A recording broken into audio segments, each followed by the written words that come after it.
Assalamualaikum warahmatullahi wabarakatuh.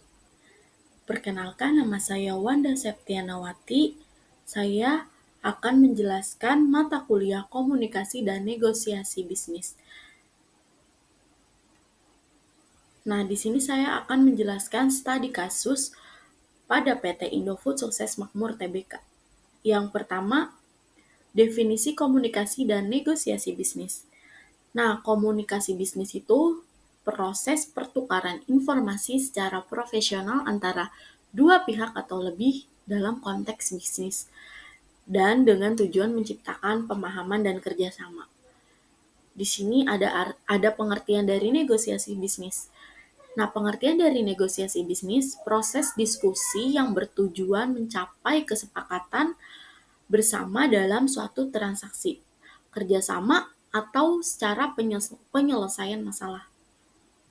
Apa sih manfaat dari komunikasi dan negosiasi bisnis? Nah, manfaatnya itu meningkatkan efisiensi kerja, meminimalkan konflik internal dan eksternal, membangun relasi bisnis jangka panjang, dan mendukung pengambilan keputusan strategis. Yang kedua, unsur komunikasi di Indofood Sukses Makmur Tbk itu memiliki komponen utama. Komponen utamanya yaitu komponen komunikasi. Komunikasi yang pertama pada pengirim, yaitu kepada manajer atau atasan. Yang kedua itu dengan pesan pada instruksi kerja, permintaan, dan laporan. Yang ketiga itu komponen komunikasi pada media seperti email atau WA bisnis dan SAP International Notes. Yang keempat ada penerima. Penerima itu penerimaan seperti barang. Dia akan diterima oleh staf operasional pada sales marketing, warehouse, dan lain-lain. Yang kelima itu ada umpan balik. Nah, umpan baliknya itu seperti laporan misalkan laporan telat pengiriman barang. Terus klarifikasi bagaimana apa sih barang reject atau dan lain-lain. Dan meeting follow up. Seperti tadi ada komponen, di sini ada saluran komunikasi. Saluran komunikasinya itu ada formal. Formal itu kayak seperti rapat, memo, atau email. Informalnya seperti apa sih? Seperti chat WA, obrolan antara rekan kerja. Obrolan antar rekan kerja tuh seperti obrolan antar manajer atau atasan. Nah, yang ketiga itu ada vertikal dan horizontal. Vertikal dan horizontal itu seperti departemen produksi dan antar level jabatan. Jadi di sini perusahaan itu mungkin departemen ini tuh departemen produksi ini akan menaikkan jabatannya dengan level. Kalau di PT Indofood itu level jabatannya itu seperti grade 1, grade 2, dan grade 3. Biasanya di grade 3 itu ada karyawan kontrak. Karyawan kontrak itu tidak bisa naik grade karena keputusannya itu berdasarkan kontrak. Dan di sini juga ada gaya komunikasi. Gaya komunikasinya itu seperti direktif untuk SOP dan instruksi kerja, ada persuasif dalam proses penjualan dan negosiasi vendor. Ada konsultatif dalam pengambilan keputusan antar divisi. Yang ketiga itu bagaimana sih contoh nyata komunikasi di PT Indofood? Nah, jadi di PT Indofood ini ada nyata komunikasinya, latar belakangnya seperti bekerja sebagai staf logistik di Indofood cabang distribusi Jakarta. Di sini saya memposisikan ya sebagai staf logistiknya. Nah, saya tuh mengamati proses negosiasi antara tim sales dan tim warehouse terkait permintaan percepatan pengiriman produk mie instan ke salah satu retail besar. Mungkin seperti Indogrosir atau Naga Swalayan atau Superindo dan lain-lain. Nah, siapa saja sih yang terlibat?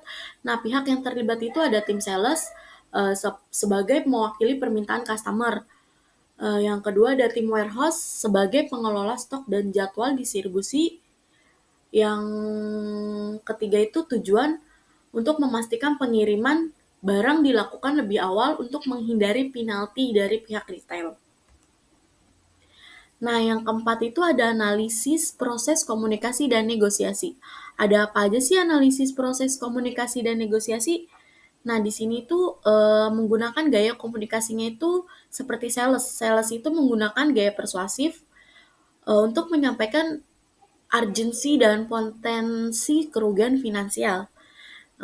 Di sini juga ada warehouse atau gudang cenderung defensif karena keterbatasan armada dan tenaga armada itu apa sih? Armada itu seperti kendaraan ya, kayak truk gitu kan.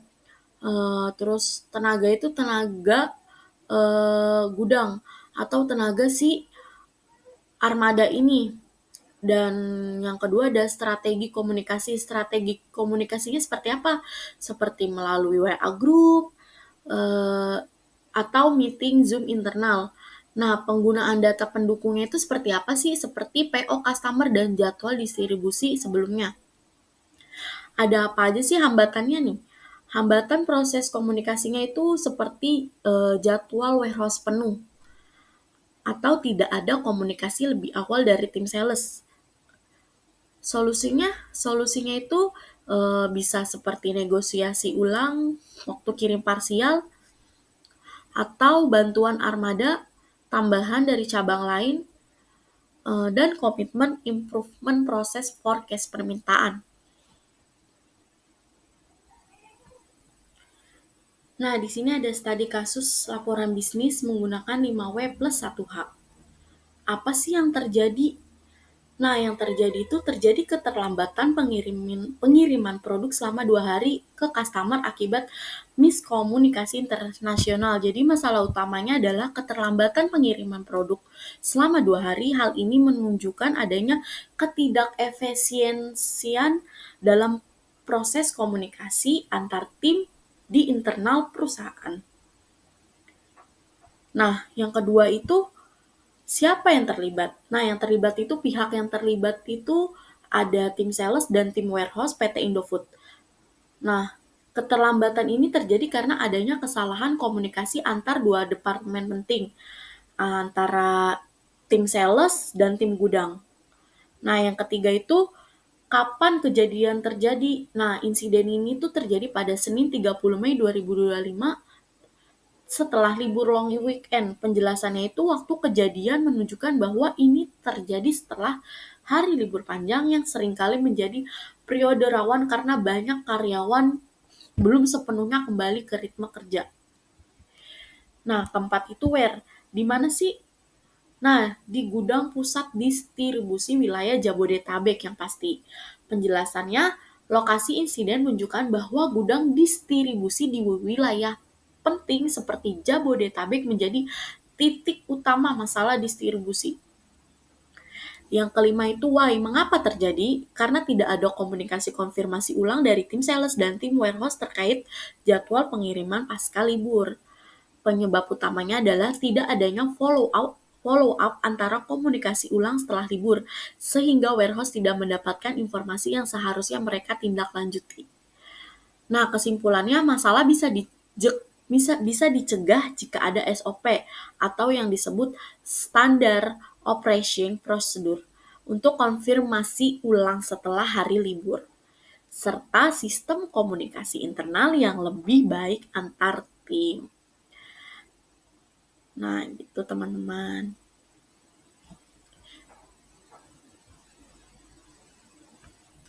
Nah, yang terakhir itu ada how. How itu bagaimana masalah ini terjadi dan ditindaklanjuti. Yang pertama, customer mengajukan komplain resmi. Yang kedua, tim melakukan investigasi. Yang ketiga itu ditemukan bahwa tidak ada sistem reminder otomatis di SAP terkait update jadwal. Nah, yang keempat itu solusinya bagaimana? Solusinya itu penerapan SOP baru di mana jadwal pengiriman pasca hari libur wajib dikonfirmasi 2 hari sebelumnya. Nah, Di sini customer mengajukan komplain resmi, artinya pelanggan merasa dirugikan karena keterlambatan pengiriman dan menyampaikan keluhannya secara formal. Ini menunjukkan bahwa masalah sudah berdampak pada eksternal ya. Gimana sih cara melakukan investigasinya? Nah, perusahaan ini harus menunjukkan respons proaktif. Jadi respon proaktif itu respon yang cepat ya, untuk mencari akar masalah dengan menyelidiki proses internalnya.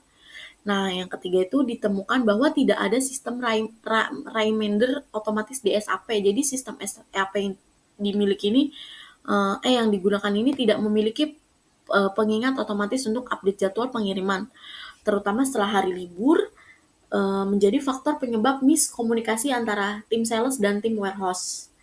Ya, yang keempat itu SOP barunya itu setiap jadwal pengiriman setelah hari libur harus dikonfirmasi ulang minimal 2 hari sebelumnya. Nah, ini adalah bentuk pencegahan agar insiden serupa tidak terulang dengan cara memperkuat proses koordinasi dan kontrol. Nah, kesimpulannya itu masalah terjadi karena kelemahan sistem atau tidak ada reminder otomatis. Nah, jadi ini kelalaian sih ya, konfirmasi manual. Solusinya adalah produk dengan SOP baru dan sistem pengingatnya itu harus mencegah miskomunikasi nih di masa yang akan datang. Jadi kalau misalkan kita memperkuat prosesnya itu mungkin nggak akan terjadi ya kelemahan sistemnya. Nah, yang terakhir ini ada contoh dokumen pendukungnya. Baik, itu saja yang bisa saya jelaskan. Kurang lebihnya mohon maaf. Wassalamualaikum warahmatullahi wabarakatuh.